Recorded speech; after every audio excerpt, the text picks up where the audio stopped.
3 নং প্রশ্ন, বার্ষিক শতকরা 10 টাকা মুনাফায় 5,000 টাকার 3 বছরের সরল মুনাফা ও চক্রবৃদ্ধি মুনাফার পার্থক্য। মানে যেগুলো দেওয়া আছে সেগুলো একবার কি বের করবো, সরল মুনাফা আবার চক্রবৃদ্ধি মুনাফা বের করে তাদের পার্থক্য। এই প্রশ্নটা খুবই গুরুত্বপূর্ণ, এটা সৃজনশীলের গণনায় থাকবে, বুঝতে পারছেন নি? এটা খুবই গুরুত্বপূর্ণ প্রশ্ন। তাহলে আমরা 3 নং এ আগে লিখবো আসল কত, আসল 5,000 টাকা। কত টাকা? মুনাফার হার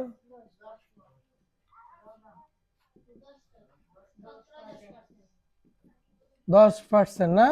শতকরা 10 টাকা মানে হচ্ছে কত পার্সেন্ট? দেখেন আরেকটা বিষয়, প্রশ্নে থাকবে শতকরা 10 টাকা, তাহলে আমরা ধরে নিব যে এটা হচ্ছে 10%। তারপর দেখেন সময়, সময় কত? সময় 3 বছর। তাহলে এখন সময় 3 বছর হলে আমরা প্রথমে কি বের করবো, সরল মুনাফা। তাহলে লিখবো যে সুতরাং কি সরল মুনাফা বের করবো একবার। সরল মুনাফা আই সমান PRM। পি এর মান 5,000 টাকা, আর এর মান 100 ভাগে 10, এর মান হচ্ছে কি 50, 3 5 1500। তাহলে কত টাকা হয় এখানে? সরল মুনাফা পাইছি না আমরা, এবার চক্রবৃদ্ধির মুনাফা বের করব। চক্রবৃদ্ধি মুনাফা দুই ভাবে বের করা যায়, একটা হচ্ছে চক্রবৃদ্ধি মূলধন আলাদা বের করে সেখান থেকে মূলধনটা বাদ দিলে বের হয়, আবার একসাথে বের করলে সে সূত্র ব্যবহার করে করা যায়।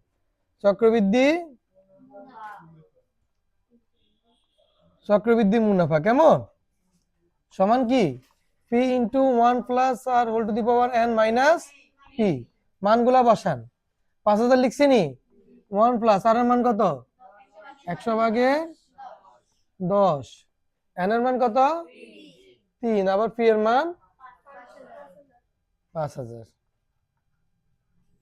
তাহলে এখানে 5,000 এক যোগ এটা করলে কত হবে 0.10 ভাগ 100, তাহলে 0. কত 1। এবার যোগ করলে কত হবে এখানে 1.1, 1.1 হোল কিউব। এবার দেখেন আপনি, আমরা এটাকে ভাঙলে কি হবে 1.1 হোল কিউব মানে কত, তাহলে গুণ করলে কত হয় 13 কত হয় 1 কত হয় 3 3 1। এটার 5,000 দিয়ে গুণ দিলে কত হবে 1.331 গুণ 5,000 কত হবে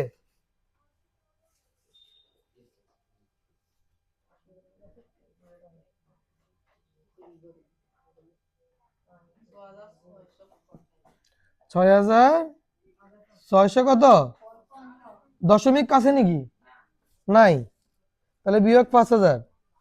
এবার 5,000 বিয়োগ দেন, তাহলে কত হয় 1,655 টাকা।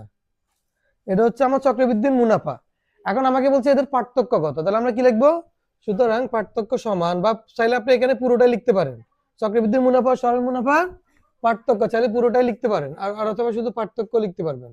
সুতরাং পার্থক্য সমান কত 1,655 বিয়োগ 1,500 টাকা, তাহলে কত হয় বলেন তো 155।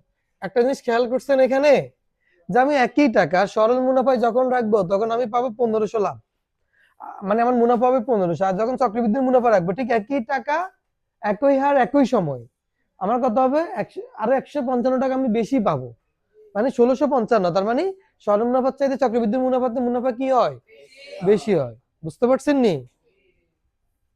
কারো কোনো প্রশ্ন আছে এখানে? তাহলে আমরা কি করব, আবার আমি একবার বলি, প্রথমে সরল মুনাফা বের করব, চক্রবৃদ্ধি মুনাফার সূত্র বসাই একই নিয়মে চক্রবৃদ্ধির মুনাফা বের করব, তারপর আমরা বিয়োগ করলে যে বিয়োগফল পাবো সেটা হচ্ছে তাদের পার্থক্য। ঠিক আছে? কারো কোনো প্রশ্ন আছে? লেখেন।